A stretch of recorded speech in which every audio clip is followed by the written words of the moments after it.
ఎలా ఉంది సార్ ఇప్పుడు? సూపర్ హిట్ ఫస్ట్ హాఫ్ చాలా బాగుంది. ఇంటర్వెల్ బ్యాంగ్ అదిరిపోయింది. సార్ ఇప్పుడు ఇది రాజకీయంగా ఎక్స్ సీఎం జగన్మోహన్ రెడ్డి గారి పైన ఉన్నట్టుగా ఏమన్నా అనిపించింది? అదేం లేదండి, కాంట్రవర్సీ అలా ఏమనిపించలేదా? అదేం లేదు.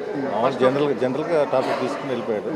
ఎవరిని కంపేర్ చేసినట్టు ఏం లేదు. రామ్ చరణ్ గారి యాక్టింగ్ ఎలా ఉంది సార్? సూపర్ అదిరిపోయింది. ఐఏఎస్ ఆఫీసర్ పవర్ఫుల్ పాటు పోషించి బాగుందంటారు. హిట్ అవుతుందంటారా sir? Super hit block buster. Okay, thank you bro. ఎలా ఉంది బ్రో సినిమా?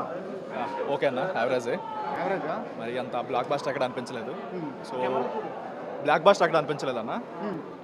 యాక్షన్ సీక్వెన్స్ అయితే చాలా బాగున్నాయి, చాలా ఎక్స్ట్రాడనరీగా వచ్చాయి. అండ్ సాంగ్స్ కూడా చాలా బాగున్నాయి. బీజిఎం కూడా బాగా గట్టి కొట్టినట్టు అనిపించింది. బట్ కొత్తగా అనిపించింది సినిమాలో? కొత్త ఎక్కడ అనిపించలేదు, కంప్లీట్గా అవుట్డేటెడ్ స్టోరీలు అనిపించింది. But okay, Shankar mark starting ఒక బస్ సీన్ ఒకటి ఉంటుంది, ఆ సీన్ వరకు శంకర్ మార్క్ అనిపించింది. కానీ ఎక్కడ కూడా అంత శంకర్ మార్క్ కూడా అనిపించలేదు. ఇంటర్వల్ బ్లాక్ ఒకటి, ఆ ట్విస్ట్ ఒకటి బాగుంది అంతే. కానీ ఒక ప్రాబ్లం ఏంటంటే ఆల్రెడీ ట్విట్టర్లో 2-3 days బ్యాక్ లీక్ అయింది కదా. సో అది తెలుసుకుని ఎవరైనా వచ్చిన మాత్రం డిసప్పాయింట్ అవుతారు. అది తెలుగుని మాత్రం చాలా వావ్ ఫ్యాక్టర్లో ఉంటుంది. ఒకటే బాగుంది. ఇక్కడ ఎక్స్ సీఎం జగన్మోహన్ రెడ్డి గారి లాగా చూపించారు అంటున్నారు. అది చూపించమని కాదు, థియేటర్లో చాలా మంది అరుస్తున్నారు కూడా జగన్ జగన్ అని చెప్పి. బట్ అది వేరు, ఇది వేరు. శంకర్ మార్క్ ఏమాత్రం లేదా మూవీలో? ఒకప్పుడు శంకర్ మార్క్ మూవీలా ఉంది. అంటే ఆల్రెడీ మనం అవుట్డేటెడ్ స్టోరీ అనేది చూసినట్టుంది కాబట్టి కొంచెం అవుట్డేటెడ్లా అనిపించింది. బట్ ఓకే, ఇప్పటి వరకు అయితే బాగానే ఉంది. సెకండ్ హాఫ్ ఇంకెంత బాగుంటుందో చూడాలి. ఎందుకంటే వాళ్ళు చెప్పింది మొత్తం సెకండ్ హాఫ్ ఉంటుంది అన్నారు కాబట్టి దాని మీద చూసుకోవాలి. ఫస్ట్ హాఫ్ వరకు అయితే ఓకే, జస్ట్ యావరేజ్ అంతే. మరి extraordinary old age vintage Shankar mark అయితే ఎక్కడ కనిపించలేదు. 1-2 ప్లేయర్స్లో కొన్ని షార్ట్స్ 2-3 బాగున్నాయి అంతే, కానీ ఎక్కడ అంతా అనిపించలేదు. అంత బ్లాక్ బాస్టర్ ఫీల్ అయితే రాలేదు. కొంచెం రొటీన్ అనిపించింది. ఎందుకంటే తెలిసిన స్టోరీ ఎక్కడ కూడా కొత్త స్టోరీ కానీ అలా ఏం అనిపించలేదు. ఇంటర్వల్ బ్యాంక్ ఒకటి కొంచెం ఆ ట్విస్ట్ ఒకటి బాగుంది. అది కాకుండా బోర్ ఎక్కడ కొట్టలేదు. బట్ ఎందుకో ఇప్పుడు ఎవరైనా రిపీట్ ఆడియన్స్ వచ్చారనుకోండి, వాళ్ళకి అంత ఎక్కకపోవచ్చు. మిగతా అంతా ఓకే, వన్ టైం వాచబుల్ అయితే ఇదైతే ఉంది. సినిమాకి ఏదైనా నెగిటివ్ ఉందంటే ఆ లవ్ స్టోరీ అన్న. ఆ లవ్ స్టోరీ అది బాగా సినిమాకి చాలా నెగిటివ్. అసలు సినిమాకి సంబంధం లేకుండా వచ్చింది అది అసలు. సో అది కొంచెం ఇంకొంచెం ఇంట్రెస్టింగ్గా తీసుకుంటే బాగుంటుందేమో, కానీ అంత ఇదైతే లేదు. సాంగ్స్ వరకు పిక్చరైజేషన్ చాలా బాగుంది, బాగా హ్యాండిల్ చేశారు. అండ్ యాక్షన్ బ్లాక్స్ చాలా బాగున్నాయి, చాలా బాగా వచ్చాయి. సెకండ్ హాఫ్ మీద ఎలా ఉంటుందో దాని మీద డిపెండ్ అయి ఉంటుంది ఓవరాల్ రిజల్ట్. సో వాళ్ళ ఎక్స్పెక్టేషన్స్ కూడా సెకండ్ హాఫ్ కాబట్టి చూద్దాం సెకండ్ హాఫ్ ఎలా. రీచ్ అవుతుంది అని అనుకుంటున్నారా? ఇప్పటివరకు అయితే అంత అవ్వలేదు. ఎందుకంటే వింటేజ్ శంకర్ మార్క్ అది ఎక్స్పెక్ట్ చేస్తాడు. ఏదైనా కొత్తదనం తన ప్రతి సినిమా కూడా కొత్తగా ట్రై చేస్తాడు. సో ఇందులో ఏదైనా కొత్తగా ట్రై చేస్తాడని ఎక్స్పెక్ట్ చేస్తాం, కానీ ఆ కొత్తదనం లేదు. బట్ ఉన్న వరకు ఓకే. ఇప్పుడు ఫస్ట్ హాఫ్ వరకు అయితే శంకర్ మార్క్ కనిపించింది. ఆ సినిమా బాగుంది, డిఫరెంట్ ఉంది, కొత్తగా అనిపించింది. ఆ స్టోరీ ఎలా అనిపించింది? Game changer. ఫస్ట్ హాఫ్ అయితే సూపర్ ఉంది అన్న, మంచిగా ఉంది. ఇప్పుడు సెకండ్ హాఫ్ కూడా థ్రిల్లింగ్ ఉంది. ఇప్పుడు ఏముందో నెక్స్ట్ చూడాలి. రామ్ చరణ్ గారి యాక్టింగ్ ఎలా ఉంది? సూపర్, ఎక్సలెంట్, బాగుంది. అంటే ఏమైనా ఎంగేజింగ్ ఉందా అన్న మూవీ? ఏం లేదు, బోరింగ్ లేదన్న, ఫుల్ టైం పాస్ ఉంది. చాలా బాగుంది.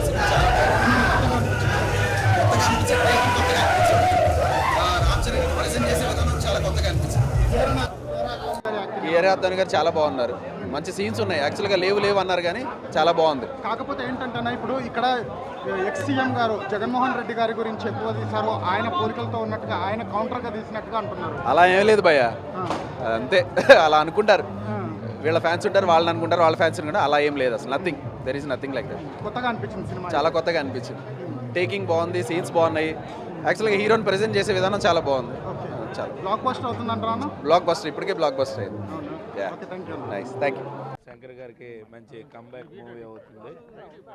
సో ఒక పాట అయితే పెట్టలేదు, ఎందుకంటే శంకర్ గారి విజనరీ ప్రకారంగా మధ్యలో ఒక 2 weeks తర్వాత పెట్టచ్చు. చాలా బాగుంటుంది. డ్యాన్స్ పర్లేదు, చాలా బాగా డ్యాన్స్ వేయడం అయితే జరిగింది. రామ్ చరణ్కి ఒక మంచి ఫిలిం, RRR తర్వాత మంచి ఫిలిం అనేది.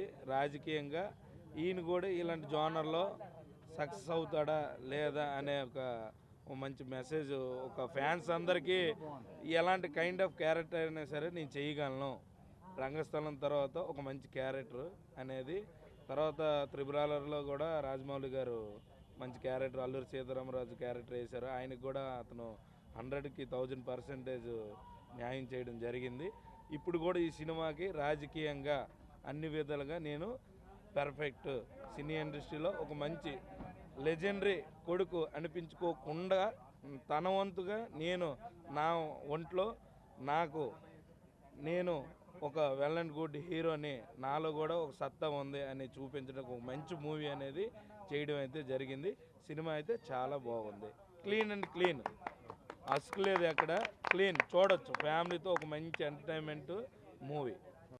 డైరెక్టర్ శంకర్ గారికి ఇది కంబ్యాక్ ఫిల్మ్ కంపల్సరీగా అవుతుంది. రామ్ చరణ్ కెరియర్లో బిగ్గెస్ట్ హిట్గా నిలుస్తుంది. సినిమా చాలా బాగుంది. ఫస్ట్ హాఫ్ చాలా బాగుంది, సెకండ్ హాఫ్ బాగానే ఉంది. ఫస్ట్ హాఫ్ కొద్దిగా, సెకండ్ హాఫ్ ఎమోషనల్గా ఉంది, బాగుంది. శంకర్ గారికి ఇది కంపల్సరీ కంబ్యాక్ ఫిల్మ్ అవుతుంది. పాటలు సినిమాలో బాగుంది, బ్యాక్గ్రౌండ్ మ్యూజిక్ బాగుంది. నానా హైరానా వేయలేదు, బ్యాక్గ్రౌండ్ బాగానే ఉంది, మ్యూజిక్. Cinema super.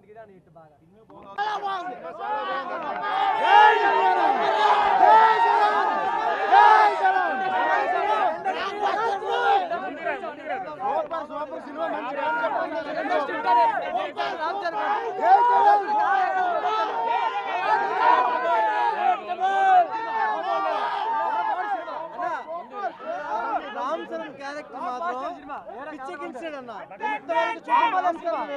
ఇప్పుడు చూసిన రామ్ చరణ్ ఏడిపించాడన్న. అప్పని క్యారెక్టర్ తోనే ఏడిపించాడన్న మనుషులకి. కానీ రామ్ చరణ్ ఎంతవరకు చూసింది వేరు, ఇప్పుడు చూడండి రామ్ చరణ్ మాత్రం బ్లాక్ బస్టర్. బాగుందని లాస్ట్ లో బాధ అనిపించింది, ఏడిపోతుంది. చాలా సెంటిమెంట్ బాగుందని నాకు ఇది నచ్చింది. జై చరణ్. తెలుగు సినిమా సింహాసనం మీద కూర్చున్న అర్హత అప్పుడు ఆ మెగాస్టార్ది, ఇప్పుడు ఈ mega power star global star Ram Charan. ఈరోజు ప్రపంచవ్యాప్తంగా రిలీజ్ అయిన గేమ్ చేంజర్ మూవీ మెగా అభిమానులతో పాటు రామ్ చరణ్ అభిమానులకి ఫుల్ మీల్స్ని ఇచ్చింది. 3 సంవత్సరాలుగా సోలో సినిమా కోసం ఎదురు చూస్తున్న మెగా అభిమానులందరికీ ఫుల్ మీల్స్ ఇచ్చి రామ్ చరణ్ ఖాతాలో మరో మెగా విజయాన్ని అందించినందుకు రామ్ చరణ్ గారికి, శంకర్ గారికి శ్రీకాకుళం శుభాకాంక్షలు తెలియజేస్తున్నాము. 5 సంవత్సరాల క్రితము తల దించుకొని వచ్చాము ఇక్కడ వివిఆర్తో. ఇప్పుడు గేమ్ చేంజర్తో తల ఎత్తుకొని వచ్చాం. జై చరణ్, జై జై చరణ్. చరణ్ యాక్టింగ్ అయితే చాలా బాగుంది. శంకర్ గారు అయితే స్క్రీన్ ప్లే కానీ డైరెక్షన్ కానీ చాలా బాగుంది. అంతే, ఒక విషయంలో చెప్పాలంటే సంక్రాంతి ఈ రోజు నుంచి మాకు వచ్చింది. జై చరణ్, జై జై చరణ్.